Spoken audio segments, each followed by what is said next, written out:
안녕하세요. 제 이름은 윤재입니다.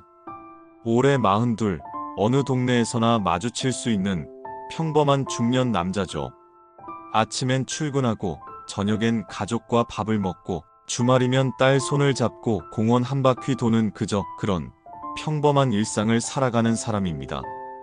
하지만 그 평범함을 얻기까지의 제 인생은 결코 평범하지 않았습니다. 오늘 그 누구에게도 말하지 않았던 제 삶의 한 장을 여기서 조심스레 열어보려 합니다. 이 이야기는 태어나자마자 세상에 버려졌던 한 아이가 가족을 꿈꾸고 가족을 만들기 위해 절실하게 살아가고 그리고 그 가족을 지키기 위해 절망과 맞서 싸웠던 이야기입니다. 1983년 1월 영하 12도.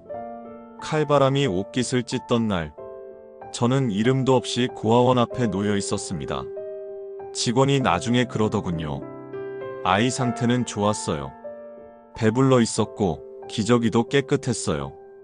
누군가 정성껏 보살폈다가 도저히 감당할 수 없었던 것 같아요. 그 말을 들었을 때 이상하게도 위로가 됐습니다. 짧은 순간이라도 저를 사랑했던 누군가가 있었다는 뜻이었으니까요. 하지만 그 사랑은 거기까지였습니다. 그 이후의 시간은 가족이라는 말이 낯선 단어가 되기까지의 긴 여정이었어요. 고아원은 말 그대로 집이라기보다는 머무는 곳이었습니다. 아이들과 웃을 때도 있었고 어떤 선생님들은 진심으로 우리를 돌봐주기도 했지만 면회 날 유난히 춥거나 눈 오는 날이면 제 마음 한구석이 싸늘해졌습니다.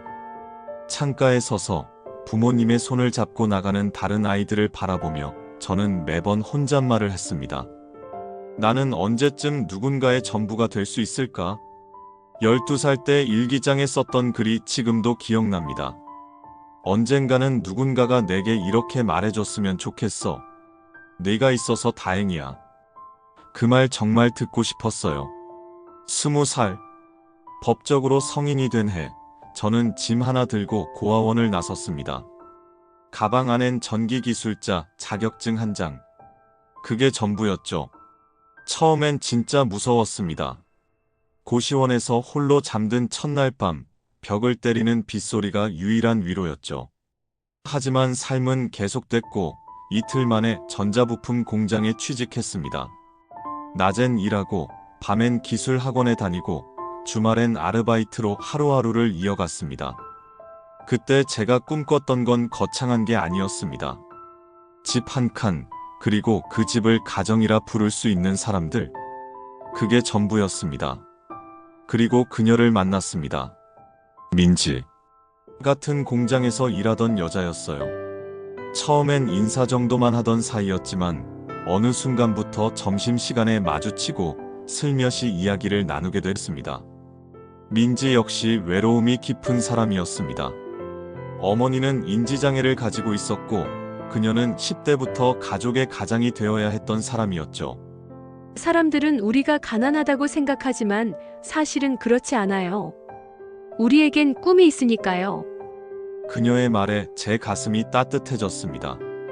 그녀는 딸기를 좋아하는 어머니를 위해 월급날마다 딸기를 사다 드린다고 했습니다. 그럴 때 어머니가 아이처럼 웃는다고요. 그 작은 행복을 소중히 여기는 마음, 그녀의 진심이 저를 사로잡았습니다. 비 오는 날 공장 뒤 천막 밑에서 그녀가 제게 물었습니다. 우리 같은 사람들도 행복해질 수 있을까요? 저는 대답했습니다.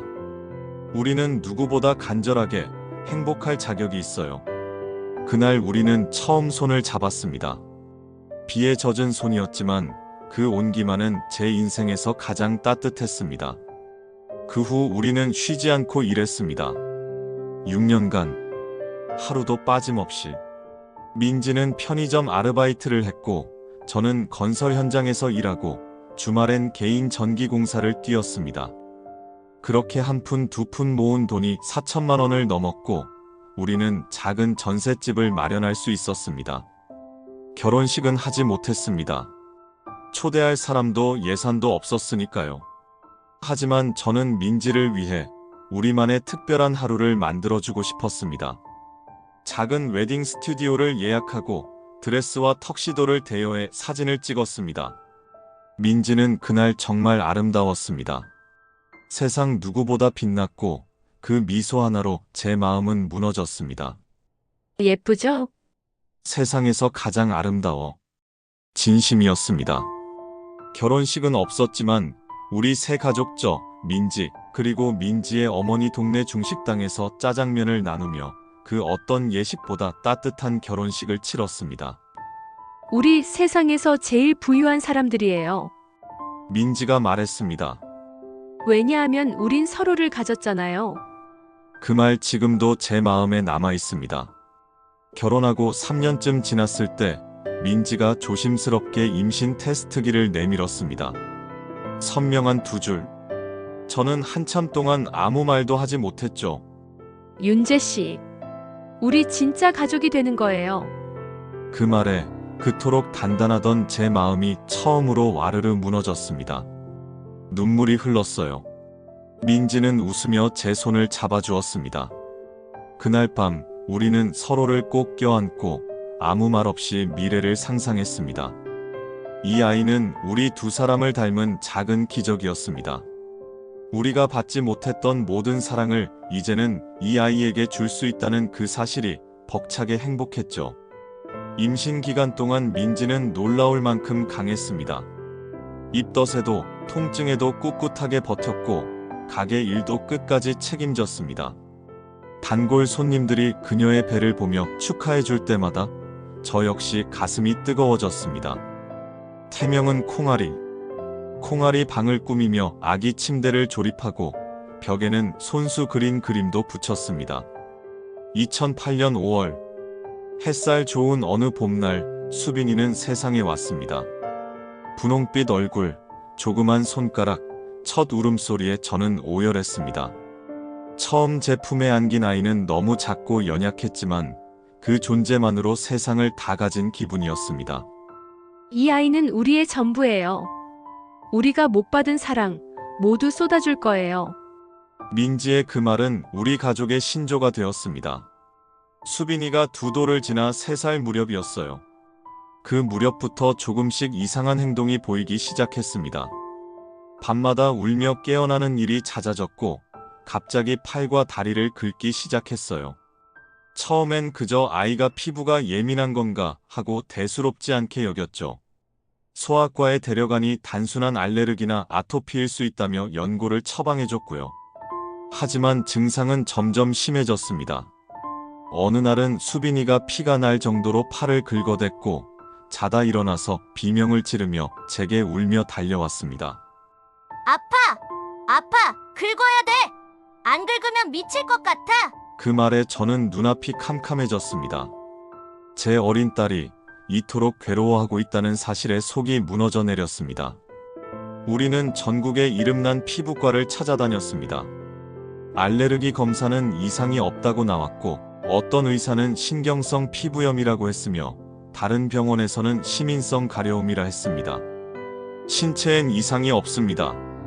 하지만 뇌가 계속 가려움을 느끼고 있는 상태입니다. 정확한 원인은 알 수 없습니다. 결국 돌아오는 건 모호한 진단과 효과 없는 약들 뿐이었습니다. 민지는 매일 밤 수빈이 곁에 누워 긁지 못하게 손을 꼭 잡고 있었습니다. 아이는 장갑을 끼운 손을 이불에 문지르며 울었고 민지는 그런 수빈이를 보며 입술을 깨물다 못해 피가 맺히도록 물고 있곤 했습니다. 차라리 내가 아팠으면 좋겠어요. 제 손으로 낳은 아이가. 이토록 괴로워하는 걸 보고 있는 게 정말 미칠 것 같아요. 그 말에 저는 아무 말도 할 수 없었습니다. 저 역시 똑같은 감정을 안고 있었으니까요. 부모라는 건 자식의 고통을 대신할 수만 있다면 뭐든 할 수 있는 존재라는 걸 그때 절실히 느꼈습니다. 우리는 수빈이의 상태를 조금이라도 나아지게 하기 위해서 모든 걸 쏟아부었습니다. 치료비는 눈덩이처럼 불어났고 슈퍼마켓 운영에도 타격이 생기기 시작했습니다. 밤을 지새운 민지는 점점 지쳐갔고 장모님의 인지 능력도 함께 퇴행하고 있었어요. 집안의 공기는 점점 무거워졌고 말수가 줄고 웃음은 사라졌습니다. 결국 우리는 처음으로 싸우기 시작했습니다. 고작 반찬 하나를 두고 언성이 오르기 시작했고 수빈이의 병원비나 장모님의 돌봄 문제에 대해 서로가 서로를 탓하기 시작했어요. 하지만 그건 사실 서로를 탓한 게 아니라 이 지독한 현실이 너무 원망스러웠기 때문이었죠. 괜찮을 거야 라는 제 말에 민지는 처음으로 소리를 질렀습니다. 당신은 늘 괜찮을 거라고만 해요. 하지만 지금 우리 가족은 무너지고 있어요. 나는 더는 버틸 자신이 없어요. 그 말에 저는 말문이 막혔습니다. 저는 괜찮다는 말이 오히려 그녀에게 절망처럼 느껴졌다는 걸 그제야 알았습니다. 그날 밤 우리는 등을 돌린 채 각자의 방에 누워 있었습니다. 민지의 흐느끼는 소리가 거실까지 들려왔고 저는 아무 말도 하지 못한 채 멍하니 천장을 바라보기만 했습니다. 우리가 그토록 원하던 가족이었는데 지금 우리는 서로를 바라보는 것도 버거워하고 있었습니다. 겨울이 다가오던 어느 날이었습니다. 김장철이었고 슈퍼마켓은 그야말로 전쟁터처럼 바빴습니다. 그런데 제가 중요한 납품 일정을 완전히 잊고 말았습니다. 배추가 들어오지 않았고 손님들의 항의가 줄을 이었습니다. 민지는 지친 얼굴로 말했습니다. 이건 세 번째예요. 라면도 우유도 다 빠졌어요. 왜 자꾸 이런 실수가 반복되는 거죠? 저는 아무 말도 못했습니다. 밤을 새우다시피 수빈이를 지키고 장모님 상태를 챙기느라 머릿속이 하얘졌던 겁니다. 그래도 그건 변명일 뿐이었습니다. 내가 다녀올게요. 민지가 말했습니다.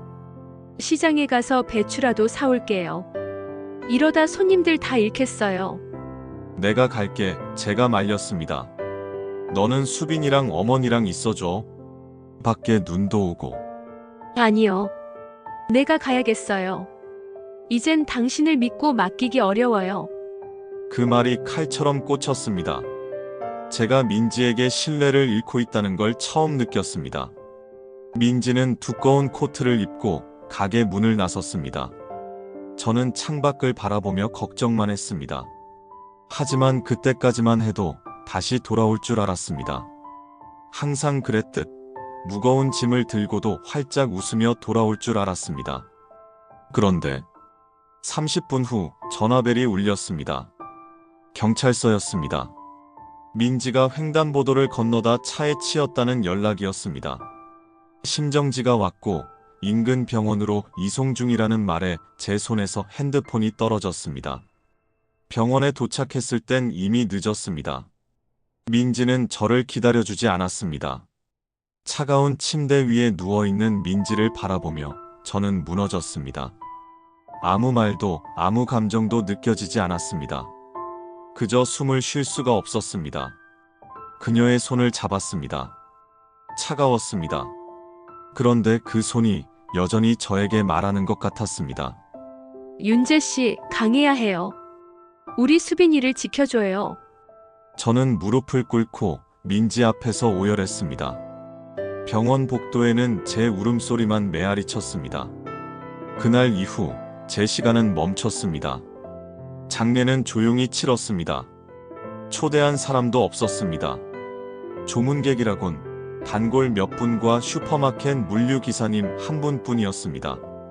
민지를 화장하고 돌아오는 길, 저는 집 문 앞에 서서 한참을 서 있었습니다. 문을 열면 더 이상 민지가 없다는 현실이 저를 짓눌렀습니다. 결국 저는 술에 의지하기 시작했습니다. 낮에도 밤에도 끊임없이 마셨습니다. 수빈이는 저를 피해 다녔고 장모님은 혼잣말을 반복하며 민지를 찾았습니다. 어느 날 수빈이는 제 앞에서 말했습니다. 엄마, 왜 안 와? 아빠, 엄마 데려와 줘. 그 말에 저는 망치로 머리를 얻어맞은 듯 멍해졌습니다. 그리고 더 깊이 술 속으로 빠져들었습니다. 슈퍼마켓은 결국 문을 닫았습니다. 임대료는 밀렸고 가게 안은 먼지로 가득 차 있었습니다. 냉장고 속 우유는 유통기한이 한참 지났고 진열대는 텅 비었습니다. 제가 민지와 함께 만든 우리의 작은 왕국은 그렇게 무너졌습니다. 그 후로 저는 기억이 없습니다. 매일이 흐릿했고 수빈이와 장모님은 결국 보호시설로 보내졌습니다. 제가 더는 그들을 돌볼 수 없다고 판단되었기 때문이죠. 그리고 저는 재활센터로 향했습니다. 모든 걸 잃은 채로 재활센터의 낡은 침대에 누워있던 어느 밤, 저는 민지를 꿈에서 만났습니다.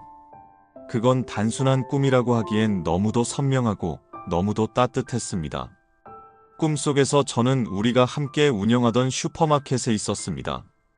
깨끗하게 정돈된 매대, 밝은 조명, 그리고 햇살이 유리창 너머로 쏟아지고 있었죠. 계산대 너머 문이 열리고 민지가 들어왔습니다. 생전 그 모습 그대로 밝은 원피스를 입고 머리를 묶고 익숙한 미소를 지은 채로요. 윤재 씨, 그녀가 웃으며 저를 부르자 저는 아무 말도 못한 채 눈물부터 흘렀습니다.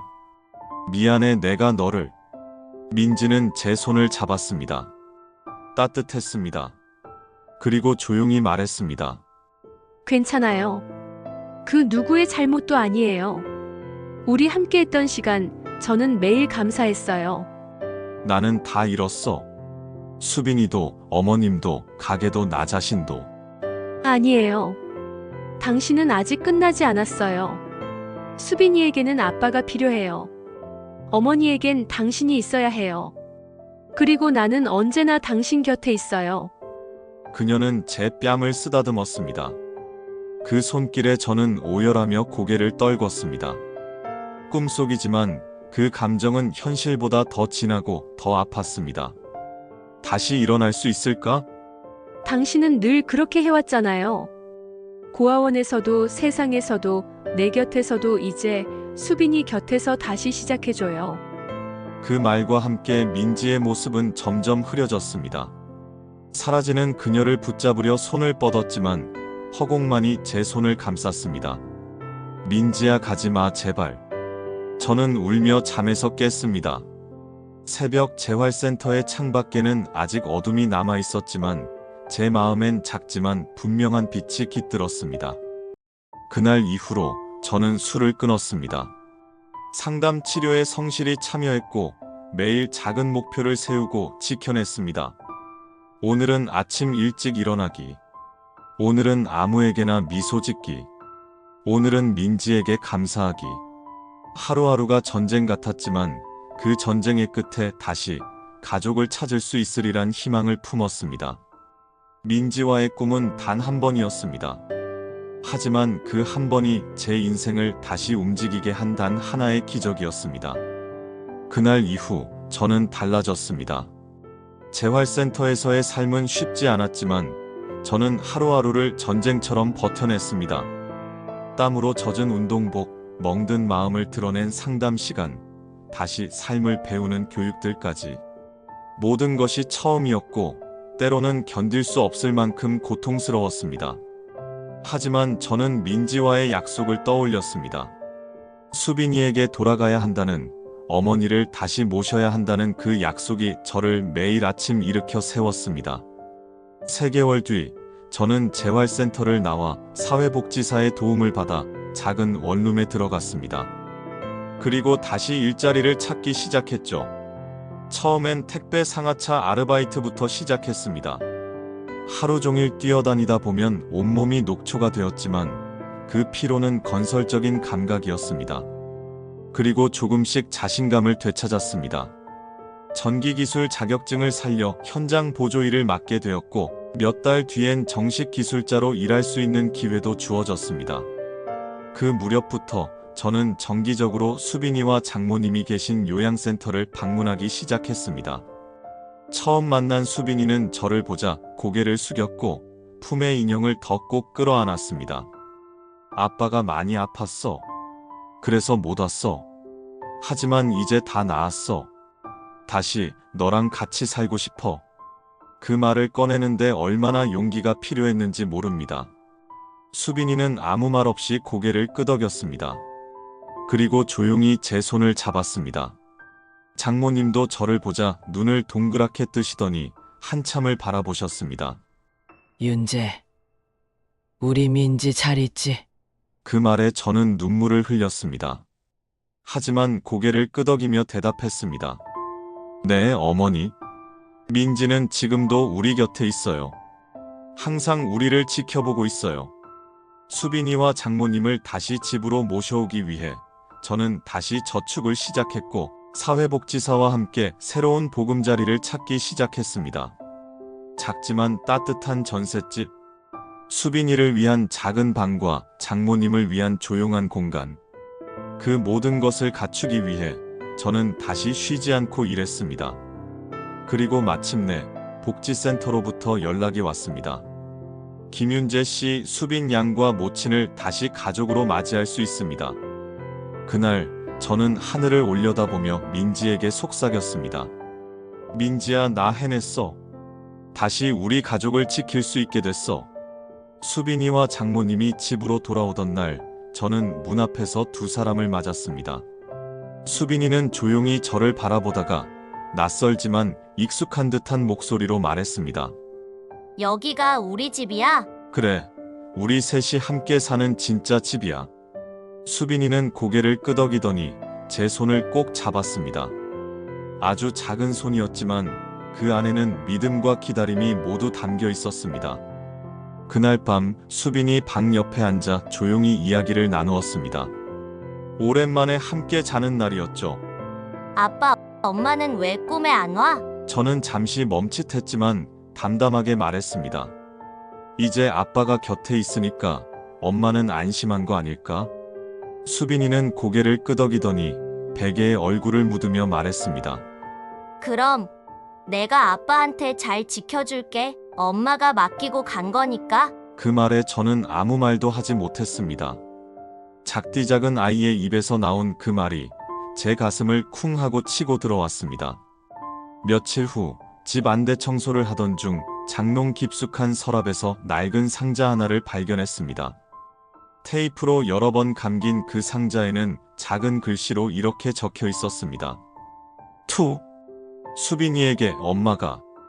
조심스럽게 상자를 열자 그 안에는 민지가 남긴 일기장과 작은 카세트 테이프 하나가 들어 있었습니다. 그리고 짧은 쪽지.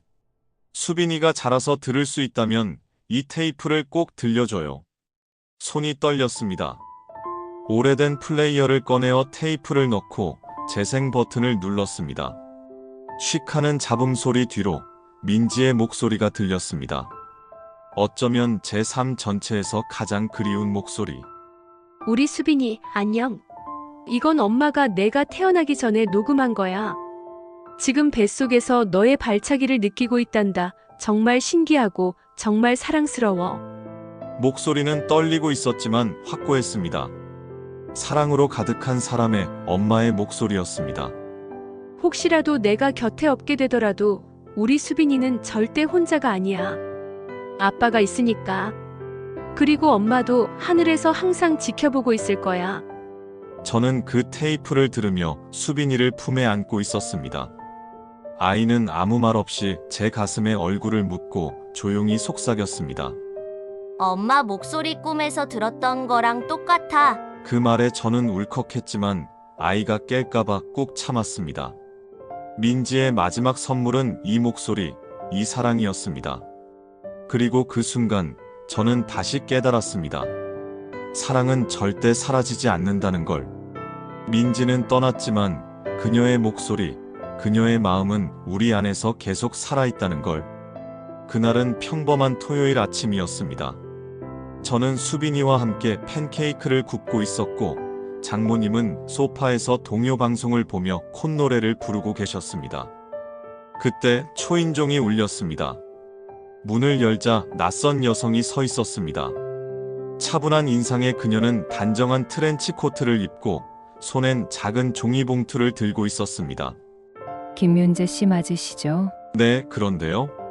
전 박소연이라고 합니다. 민지의 언니예요. 그 말에 제 몸은 그대로 얼어붙었습니다. 민지에게는 가족이 없다고 믿고 있었고 그녀도 늘 그렇게 말했으니까요. 민지가 살아생전 단 한 번도 언니에 대한 이야기를 꺼낸 적이 없었기 때문입니다. 잠시 들어가도 될까요? 소연 씨는 거실에 앉아 조용히 종이봉투 안에서 오래된 사진 한 장을 꺼냈습니다. 민지와 어린 시절의 모습이 담긴 가족 사진. 그리고 낡은 편지 몇 통. 민지가 어릴 때 전 고등학생이었어요. 우리 어머니가 많이 아프셨고 저는 그 책임을 다 감당할 자신이 없었어요. 그래서 집을 나갔습니다. 그녀는 고개를 떨군 채 오랜 세월을 가슴에 묻어온 듯한 목소리로 말했습니다.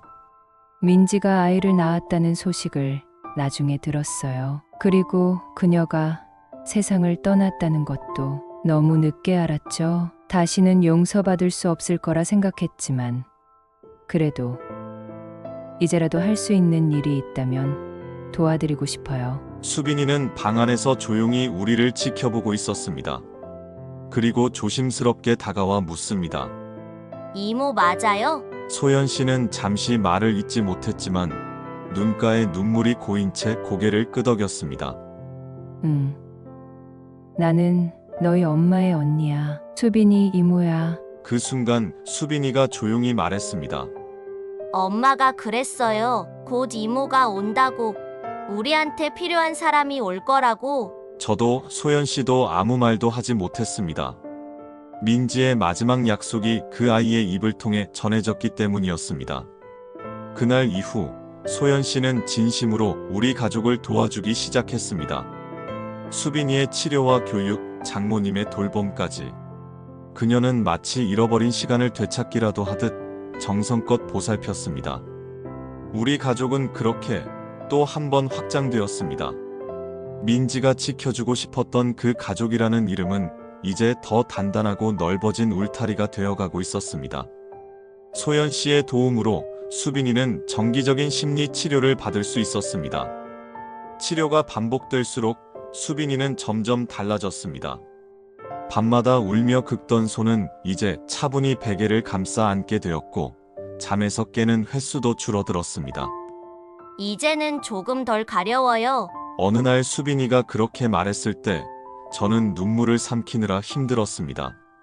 그 말 한마디가 우리 가족에겐 너무도 큰 희망이었으니까요. 그녀는 조금씩 친구를 사귀기 시작했고 소연 씨와 함께 미술 치료 수업도 받기 시작했습니다. 그림 속에서 민지를 그릴 땐 항상 커다란 미소와 하트를, 그리고 자신은 엄마 옆에 꼭 붙어 있는 모습이었습니다.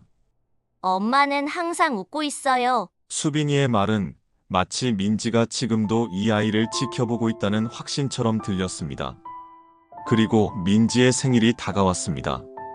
그녀가 세상을 떠난 뒤 맞는 두 번째 생일. 저는 그냥 조용히 보내려 했지만 수빈이가 먼저 말했습니다. 아빠, 우리 엄마 생일 파티예요. 엄마가 좋아하던 노래 틀고 초도 켜고 하늘에서 볼 수 있게. 그 말에 저는 고개를 끄덕였습니다. 그리고 우리는 작은 생일상을 준비했습니다. 민지가 좋아하던 딸기 케이크, 민지가 자주 들었던 클래식 음악, 그리고 수빈이가 그린 커다란 그림 한 장. 저녁이 되자 집안의 불을 모두 끄고 케이크에 초를 켰습니다. 장모님은 작은 박수를 쳤고 소연 씨는 눈을 감고 기도하듯 입을 다물었습니다. 수빈이가 조용히 속삭였습니다. 엄마, 생일 축하해요. 우리 다 같이 있어요. 보고 있죠? 그 순간 마치 민지가 정말 우리 곁에 있는 것처럼 느껴졌습니다. 초의 불빛이 흔들릴 때마다 그녀의 따뜻한 숨결이 닿는 것 같았고 케이크 냄새 속에서 그녀의 웃음이 들리는 것 같았습니다. 민지야, 잘 지내지? 우리 잘 살고 있어. 네가 바랐던 대로. 제가 속삭이듯 말하자 수빈이가 제 손을 꼭 잡았습니다. 아빠, 엄마는 지금 웃고 있어요. 그날 밤 저는 오랜만에 편안히 잠이 들었습니다. 민지의 사진 옆엔 수빈이가 그린 생일 카드가 놓여 있었고 거기엔 이렇게 적혀 있었습니다. 엄마 사랑해요. 그리고 우리 지켜줘서 고마워요. 민지의 생일이 지나고 며칠 뒤 소연 씨는 가족과 함께 시간을 보내다 말고 조심스레 저를 부르더니 작은 봉투 하나를 내밀었습니다. 이건 민지가 남긴 것 같아요. 장롱 깊숙이 있던 앨범 속에 꽂혀 있었어요. 봉투 위에는 낯익은 민지의 필체로 이렇게 적혀 있었습니다. 윤재에게, 그리고 수빈이에게. 심장이 뛰기 시작했습니다. 손끝이 떨렸습니다. 조심스럽게 봉투를 열고 그 안에 편지를 펼쳤습니다. 윤재 씨, 이 편지를 읽고 있다면 아마 난 옆에 없겠지요. 그런 상상을 하는 것조차 싫지만 그래도 남겨두고 싶었어요. 당신에게 그리고 수빈이에게. 우리가 함께했던 시간 저는 정말 행복했어요.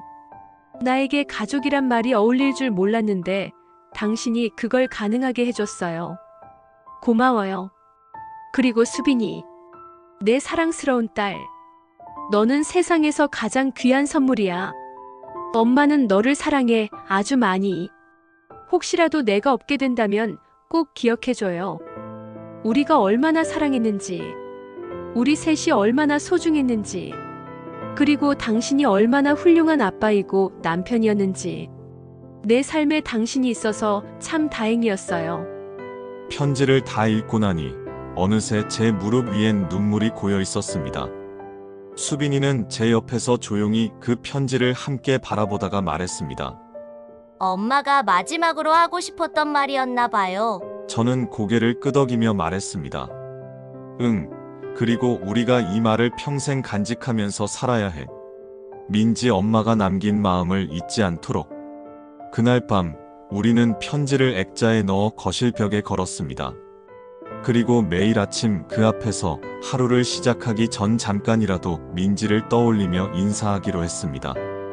오늘도 잘 다녀올게, 민지야. 수빈이랑 장모님, 내가 잘 지킬게. 이제 우리의 삶은 여전히 모자라고 불완전하지만 누군가의 사랑으로 지탱되는 삶이 되었습니다. 그리고 우리는 민지가 남긴 사랑을 내일로 이어갈 준비가 되어 있었습니다. 시간이 흐르고 수빈이는 초등학교 6학년이 되었습니다. 어느 날 학교 숙제로 나의 꿈을 발표하는 시간이 있었어요. 수빈이는 가족 앞에서 먼저 연습하고 싶다며 발표문을 들고 저희 앞에 섰습니다. 제 꿈은 사람을 살리는 의사가 되는 것입니다. 아픈 사람의 몸뿐 아니라 마음까지도 돌볼 수 있는 의사요. 그리고 이어진 말에 제 숨이 멈췄습니다. 왜냐하면 저희 엄마는 항상 저를 사랑으로 치료해 주셨거든요. 그리고 우리 아빠는 그 사랑을 끝까지 지켜줬어요. 저는 엄마처럼 따뜻하고 아빠처럼 강한 사람이 되고 싶어요. 소연 씨는 눈가를 훔쳤고 장모님은 박수를 치며 웃으셨습니다. 저는 고개를 끄덕이며 말했습니다. 수빈아, 그 꿈 반드시 이룰 수 있을 거야. 엄마도 분명 하늘에서 박수 쳐줄 거야. 그날 밤 수빈이는 저에게 작은 상자를 내밀었습니다.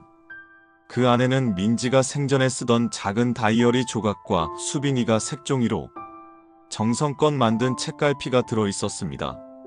책갈피엔 이렇게 적혀 있었죠. 엄마의 흔적을 따라 내가 걸어갈게요. 저는 딸아이를 품에 안고 말했습니다. 그래, 엄마의 마음도 아빠의 마음도 다 내 안에 있어. 절대 잃지 말고 걸어가자. 우리의 삶은 아직 완전하지 않습니다. 때때로 민지가 보고 싶어 눈물이 흐르기도 하고 장모님의 상태가 걱정되는 날도 있습니다. 하지만 이제 우리는 혼자가 아닙니다. 수빈이는 꿈을 향해 자라나고 저는 그 아이의 날개가 되어주기 위해 오늘도 열심히 살아갑니다. 그리고 매년 민지의 생일, 우리는 여전히 케이크를 굽고 촛불을 켭니다.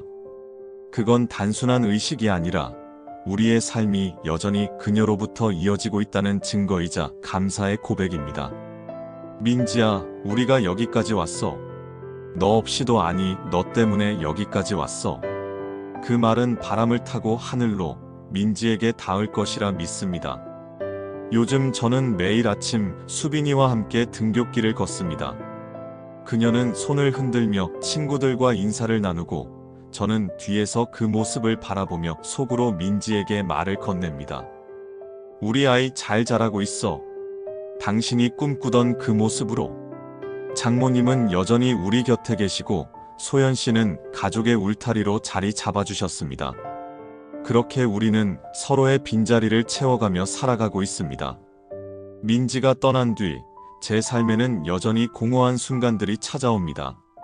하지만 그럴 때마다 저는 하늘을 올려다봅니다. 그곳엔 수천 개의 별들이 있고 저는 그 중 하나가 민지일 거라 믿습니다. 밤하늘의 별처럼 그녀는 우리 곁에 머물고 있고 우리의 시간을 밝히는 빛이 되어주고 있습니다. 사람들은 제게 말합니다. 어떻게 그런 일을 겪고도 다시 일어날 수 있었냐고. 그럴 때면 저는 대답합니다. 사랑이 있었으니까요. 사랑은 죽음보다 강하니까요. 수빈이가 언젠가 진짜 의사가 되어 누군가를 치료하고 또 사랑을 전하게 될 그날까지 저는 이 삶을 끝까지 살아갈 겁니다. 민지의 바람처럼 이 가족을 지키는 사람으로서. 그리고 언젠가 제가 민지를 다시 만나는 날이 온다면 이렇게 말하고 싶습니다. 당신 덕분에 우리가 살아낼 수 있었어. 사랑해, 민지야. 이 이야기를 들어주신 여러분, 감사합니다. 이것이 저 윤재의 이야기였고, 민지와 수빈이, 그리고 우리가 함께 만든 기적의 기록입니다. 별처럼 짧았지만 강렬했던 사랑이라는 이름의 이야기. 감사합니다. 구독과 좋아요, 알림 설정은 큰 힘이 됩니다.